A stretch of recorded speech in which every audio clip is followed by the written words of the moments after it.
Assalamualaikum warahmatullahi wabarakatuh. Saya Anggun Prastiwi akan membawakan materi manajemen kepemimpinan.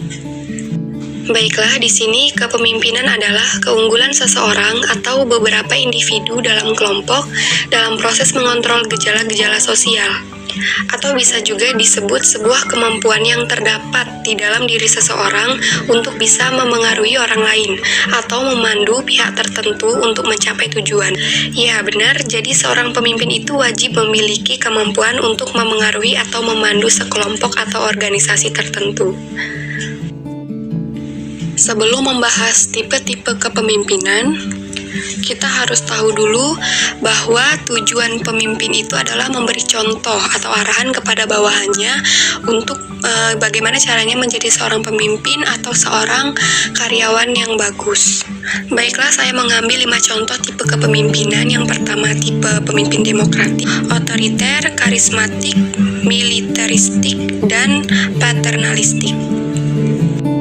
Baiklah, kita masuk kepada tipe kepemimpinan demokratis, yang dimana kepemimpinan ini memiliki gaya yang efektif dan brilian. Meskipun ide-ide karyawan semuanya tidak diaplikasikan, namun setidaknya kita sudah diberi kesempatan untuk menyampaikan pendapat.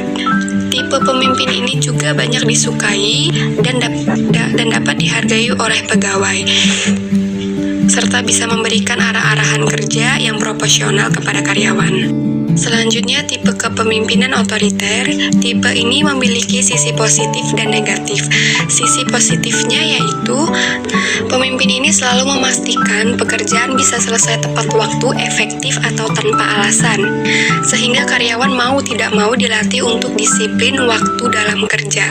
Sisi negatifnya, perlakuan pemimpin kepada karyawan cenderung menekan dan memaksakan kehendak hanya demi mencapai goals, sehingga tidak peduli karyawan itu sibuk. Kemudian tipe karismatik, di mana ada sisi positif dan negatifnya pula. Untuk sisi positifnya yaitu bawahan atau karyawan akan dengan senang hati melakukan apapun yang dibutuhkan pemimpin, mulai dari proyek atau orderan yang lain. Namun sisi negatifnya, bila sering dibutuhkan oleh pemimpin, maka timbul ketergantungan yang tinggi terhadap pemimpin atau perusahaan. Akibatnya, kenyamanan kerja yang diberikan sangat terganggu bagi karyawan. Selanjutnya, tipe pemimpin militeristik. Tipe ini sangat mementingkan disiplin yang sangat tinggi. Baginya, seorang pemimpin harus memiliki keahlian pemimpin yang luar biasa.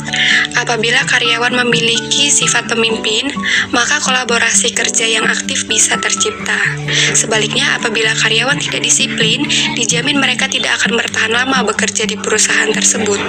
Mungkin bisa jadi ada masalah dengan atasan ataupun kinerja yang lambat. Kemudian yang terakhir adalah tipe paternalistik. Tipe ini akan selalu memperlakukan bawahannya seperti pemula yang segalanya harus diajarkan, dipandu, dan dikontrol sesuai keinginan atasan. Bisa jadi pula tipe pemimpin ini memiliki perfeksionis dalam kerja yang juga diinginkannya bisa dilakukan karyawannya. Bagian terbaiknya dari kepemimpinan ini yaitu karyawan bisa perform dan dapat mengerjakan pekerjaan sesuai arahan atasan. Kepemimpinan menurut para ahli, saya mengambil 2. Yang pertama menurut Badeni, yaitu sebagai kemampuan seseorang untuk mempengaruhi suatu kelompok ke arahan tercapainya tujuan. Yang kedua menurut Robbins dan Judge menyatakan bahwa kepemimpinan adalah kemampuan memengaruhi suatu kelompok menuju pencapaian sebuah visi atau serangkaian tujuan. Kalau saya mengambil kutip, di sini semuanya hampir sama untuk mengarahkan suatu kelompok. Adapun fungsi kepemimpinan di sini yaitu mengarahkan anggota kelompok agar memiliki semangat tinggi dan bekerja sebaik mungkin serta mengatur hubungan antar individu dan kelompok. Sehingga kepemimpinan bisa dikatakan sebagai sebuah kemampuan memerintah serta mengaruhi orang lain agar tujuan yang telah ditetapkan bisa tercapai. Selanjutnya kita beralih kepada sikap-sikap pemimpin yang harus kita ketahui. Sikap pemimpin yang pertama adalah berani mengajak dan mengambil resiko. Tentunya, bila seorang pemimpin tidak memiliki sebuah keberanian, maka akan hilang rasa percaya dari anak buahnya. Sikap berani dalam mengambil keputusan pun harus diiringi dengan resiko yang akan diambil.